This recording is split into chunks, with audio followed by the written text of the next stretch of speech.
J'avais signé là-bas, je devais partir jouer avec La Roche-sur-Yon et finalement mon poignet s'est pas soigné comme on le pensait. Du coup j'ai fait un petit test pendant l'été près de Gap pour monter sur la glace et je me suis vite aperçu que ça pouvait pas le faire, donc j'ai préféré prévenir La Roche-sur-Yon pour leur dire que j'étais pas apte à 100%. Et puis je suis resté ici.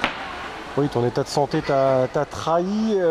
Comment tu l'as ressenti justement? C'est une énorme déception de ne pas pouvoir rechausser les patins. C'est la raison qui t'a rattrapé, j'imagine? Ouais, je vais dire que ça fait 3 ans que je rame avec toutes ces blessures, ces fractures un peu idiotes qui arrivent au hockey. Donc je pense que j'ai pas eu trop de chance ces dernières années. Et puis j'ai envie de me laisser la chance d'y croire encore. On a peut-être trouvé une solution pour mon poignet, donc je vais essayer de penser positif et pourquoi pas remonter sur la glace. Alors justement, explique-nous un petit peu la technique qui pourrait t'aider à retrouver l'usage de ta main. C'est un truc assez basique, c'est que j'ai une tendinite qui ne se soigne pas. C'est-à-dire qu'à chaque mouvement que je fais, j'ai les tendons qui s'inflamment, donc je ne peux plus bouger. Et c'est juste une question de... C'est la gaine du tendon et le tendon qui ne coulissent pas bien ensemble. Donc c'est un produit qui va aider à que le tendon et la gaine coulissent correctement. Donc après, c'est pas sûr, ça va être un test. J'ai essayé beaucoup de choses depuis 1 an maintenant, donc pourquoi pas. Après, le médecin que j'ai vu a l'air assez confiant. Je suis allé à Nancy, donc on va essayer, ça coûte rien. Voilà, donc une infiltration qui pourrait permettre de lubrifier mieux ces articulations, c'est ça? C'est une infiltration, il n'y a pas de cortisone, il n'y a rien. C'est un produit que je pourrais faire plusieurs infiltrations, il n'y a pas de souci. Donc on va déjà en faire une. On va refaire le point avec le médecin 3 semaines après l'infiltration. Et puis je vais en savoir un peu plus dans quelques mois, quelques semaines. Ouais, de la frustration quand tu vois le festival de tes copains là, 15-2 face à Damary Lélis.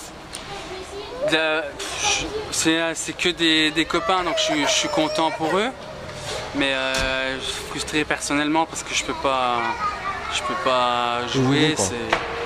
Ça fait plus de 20 ans que je fais ça et c'est la première année où je reprends pas au mois d'août, donc c'est sûr que c'est pas facile à accepter. Après je suis jeune, hein, j'espère que je vais récupérer assez rapidement et on va voir. Bon, tu as discuté avec Benoît Quessandier qui a stoppé sa carrière après une 5e commotion cérébrale. Lui aussi a du mal à retrouver l'intégralité de ses moyens physiques, avec un problème à la main notamment. Ça a dû te rassurer, ça a dû te consoler. T'es pas le seul dans ce cas-là? Je suis pas le seul, mais on a un peu les mêmes soucis. Je pense qu'on a eu beaucoup de blessures, lui encore, je pense encore plus que moi. Oui, il a 33 ans lui, c'est ça. C'est ça.